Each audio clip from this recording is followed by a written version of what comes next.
O Livro dos Médiuns. Primeira parte. Capítulo 1. Há espíritos?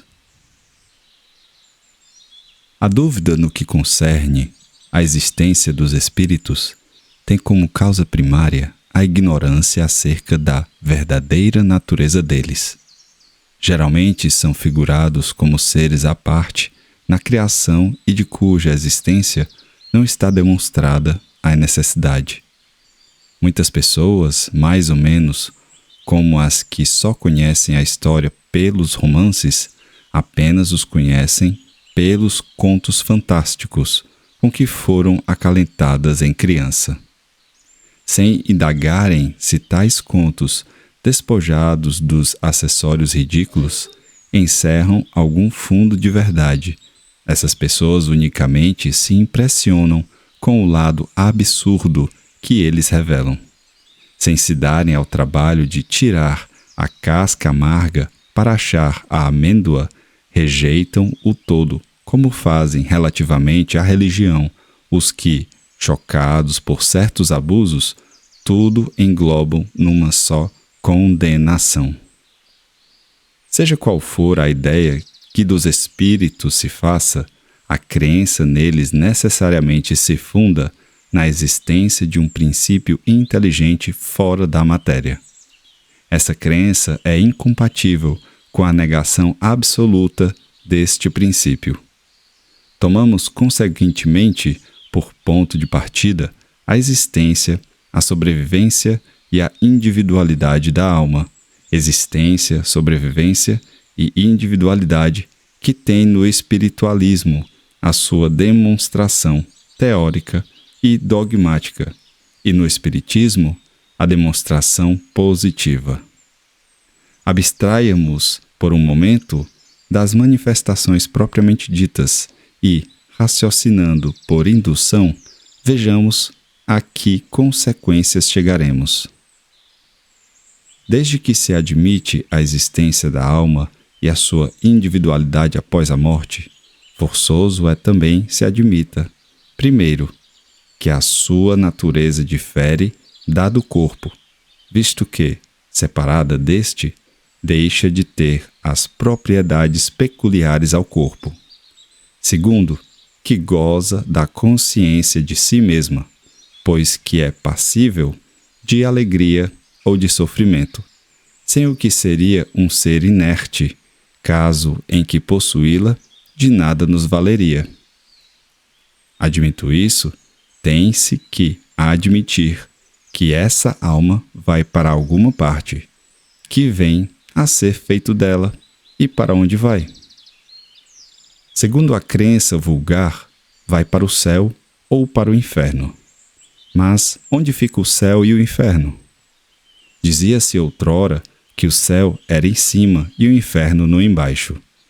Porém, o que são o alto e o baixo no universo, uma vez que se conhecem a esfericidade da Terra, o movimento dos astros, movimento que faz com que o que em dado instante está no alto esteja 12 horas depois embaixo, e o infinito do espaço, através do qual o olhar penetra, indo a distâncias consideráveis. Verdade é que, por lugares inferiores, também se designam as profundezas da terra. Mas que vêm a ser essas profundezas, desde que a geologia as esquadrinhou? Que ficaram sendo, igualmente, as esferas concêntricas, chamadas céu de fogo, céu das estrelas, desde que se verificou que a Terra não é o centro dos mundos, que mesmo o nosso Sol não é único, que milhões de sóis brilham no espaço, constituindo cada um o centro de um turbilhão planetário. A que ficou reduzida a importância da Terra, mergulhada nessa imensidade? Por que injustificável privilégio este quase imperceptível grão de areia que não avulta pelo seu volume, nem pela sua posição, nem pelo papel que lhe cabe desempenhar, seria o único planeta povoado de seres racionais? A razão se recusa a admitir semelhante nulidade do infinito e tudo nos diz que os diferentes mundos são habitados. Ora, se são povoados, também fornecem seus contingentes para o mundo das almas.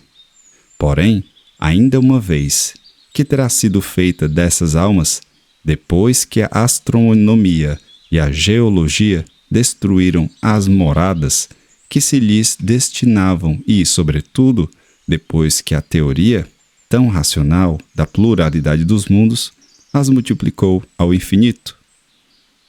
Não podendo a doutrina da localização das almas harmonizar-se com os dados da ciência, outra doutrina mais lógica lhes assina por domínio, não um lugar determinado e circunscrito, mas o espaço universal.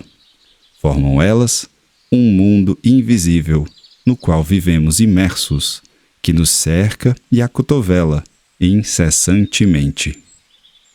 Haverá nisso alguma impossibilidade, alguma coisa que repugne a razão? De modo nenhum. Tudo, ao contrário, nos afirma que não pode ser de outra maneira. Mas então, que vem a ser das penas e recompensas futuras, desde que se lhes suprimam os lugares especiais onde se efetivem? Notai que a incredulidade com relação a tais penas e recompensas provém geralmente de serem umas e outras apresentadas em condições inadmissíveis. Dizei, em vez disso, que as almas tiram de si mesmas a sua felicidade ou a sua desgraça, que a sorte lhes está subordinada ao estado moral, que a reunião das que se votam mútua simpatia e são boas representa para elas uma fonte de ventura, que de acordo com o grau de purificação que tenham alcançado, penetram e entrevêm coisas que almas grosseiras não distinguem, e toda a gente compreenderá sem dificuldade. Dizei mais que as almas não atingem o grau supremo, senão pelos esforços que façam por se melhorarem, e depois de uma série de provas adequadas à sua purificação. Que os anjos são almas que galgaram o último grau da escada, grau que todas podem atingir, tendo boa vontade. Que os anjos são os mensageiros de Deus, encarregados de velar pela execução de seus desígnios em todo o universo, que se sentem ditosos com o desempenho dessas missões gloriosas, e lhes tereis dado a felicidade um fim mais útil e mais atraente, do que fazendo-a consistir numa contemplação perpétua, que não passaria de perpétua inutilidade. Dizei, finalmente, que os demônios são simplesmente as almas dos maus, ainda não purificadas, mas que podem, como as outras, ascender ao mais alto cume da perfeição. E isto parecerá mais conforme a justiça e a bondade de Deus do que a doutrina que os dá como criados para o mal e ao mal destinados eternamente. Ainda uma vez, aí tendes o que a mais severa razão, a mais rigorosa lógica, o bom senso, em suma, podem admitir. Ora, essas almas que povoam o espaço são precisamente o que aqui se chama espíritos. Assim, pois, os espíritos não são senão as almas dos homens, despojadas do invólucro corpóreo. Mais hipotética lhes seria a existência se fossem seres à parte. Se, porém, se admitir que há almas, necessário também será se admita que os espíritos são simplesmente as almas e nada mais. Se admite que as almas estão por toda parte, ter-se-á que admitir, do mesmo modo, que os espíritos estão por toda parte. Possível, portanto, não fora negar a existência dos espíritos sem negar a das almas. Isto não passa, é certo, de uma teoria mais racional do que a outra. Porém, já é muito que seja uma teoria que nem a razão nem a ciência repelem. Acresce que, se os fatos a corroboram, tem ela por si a sanção do raciocínio e da experiência.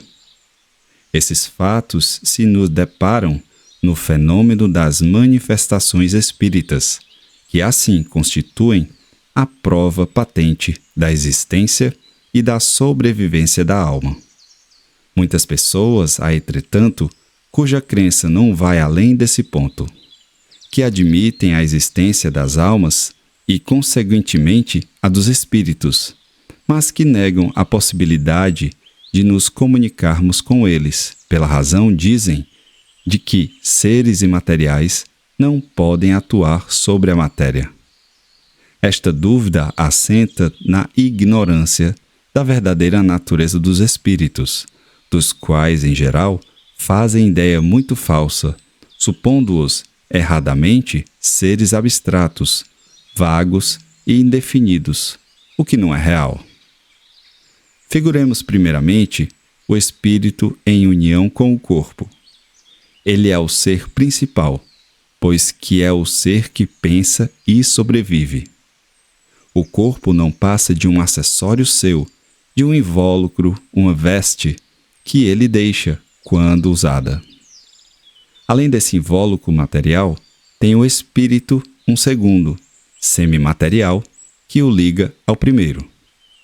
Por ocasião da morte, despoja-se deste, porém não do outro, a que damos o nome de perispírito. Esse invólucro semimaterial, que tem a forma humana, constitui para o espírito um corpo fluídico vaporoso, mas que, pelo fato de nos ser invisível no seu estado normal, não deixa de ter algumas das propriedades da matéria. O espírito não é, pois, um ponto, uma abstração. É um ser limitado e circunscrito, ao qual só falta ser visível e palpável para se assemelhar aos seres humanos. Por que, então, não haveria de atuar sobre a matéria? Por ser fluídico o seu corpo? Mas onde encontra o homem os seus mais possantes motores, senão entre os mais rarefeitos fluidos, mesmo entre os que se consideram imponderáveis, como, por exemplo, a eletricidade? Não é exato que a luz imponderável exerce ação química sobre a matéria ponderável? Não conhecemos a natureza íntima do perispírito. Suponhamo-lo, todavia, formado de matéria elétrica ou de outra tão sutil quanto esta. Porque, quando dirigido por uma vontade, não teria propriedade idêntica à daquela matéria. A existência da alma e a de Deus, consequência uma da outra, constituem a base de todo o edifício. Antes de travarmos qualquer discussão espírita, importa indaguemos se o nosso interlocutor admite essa base. Se há estas questões: crede em Deus? Credes que tendes uma alma? Credes na sobrevivência da alma após a morte? Responder negativamente ou mesmo, se disser simplesmente não sei, desejara que assim fosse, mas não tenho a certeza disso, o que quase sempre equivale a uma negação polida, disfarçada sob uma forma menos categórica, para não chocar bruscamente o a que ele chama preconceitos respeitáveis. Tão inútil seria ir além, como querer demonstrar as propriedades da luz a um cego que não admitisse a existência da luz. Porque, em suma, As manifestações espíritas não são mais do que efeitos das propriedades das almas.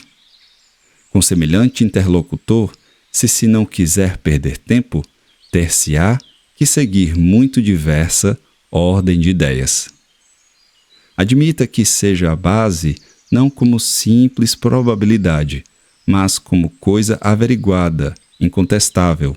Dela muito naturalmente decorrerá a existência dos espíritos.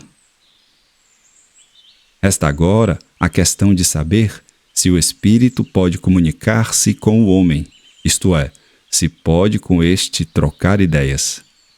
Por que não? Que é o homem senão um espírito aprisionado no corpo?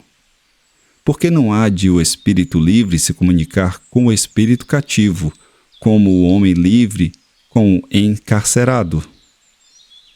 Desde que admitis a sobrevivência da alma, será racional que não admitais a sobrevivência dos afetos? Porque as almas estão por toda parte, não será natural acreditarmos que há de um ente que nos amou durante a vida se acerque de nós, deseje comunicar-se conosco e se sirva para isso dos meios de que disponha. Enquanto vivo, não atuava ele sobre a matéria de seu corpo? Não era quem lhe dirigia os movimentos?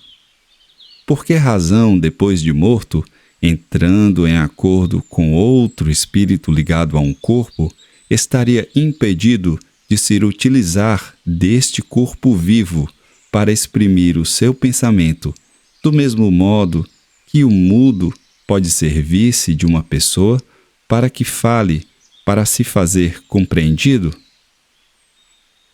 Abstraíamos por um instante dos fatos que, ao nosso ver, tornam incontestável a realidade dessa comunicação. Admitamo-la apenas como hipótese. Pedimos aos incrédulos que nos provem não por simples negativas, visto que as suas opiniões pessoais não podem constituir lei, mas expendendo-se razões peremptórias, que tal coisa não pode dar-se. Colocando-nos no terreno em que eles se colocam, uma vez que entendem de apreciar os fatos espíritas com o auxílio das leis da matéria, que tirem desse arsenal qualquer demonstração matemática, física, química, mecânica, fisiológica e provem por A mais B, partindo sempre do princípio da existência e da sobrevivência da alma. Primeiro, que o ser pensante que existe em nós durante a vida não mais pensa depois da morte. Segundo, que se continua a pensar, está inibido de pensar naqueles a quem amou. Terceiro, que se pensa nestes, não cogita de se comunicar com eles. Quarto, que, podendo estar em toda parte, não pode estar ao nosso lado. Quinto, que, podendo estar ao nosso lado, não pode comunicar-se conosco. Sexto, que não pode, por meio do seu envoltório fluídico, atuar sobre a matéria inerte. Sétimo, que, sendo-lhe possível atuar sobre a matéria inerte, não pode atuar sobre um ser animado.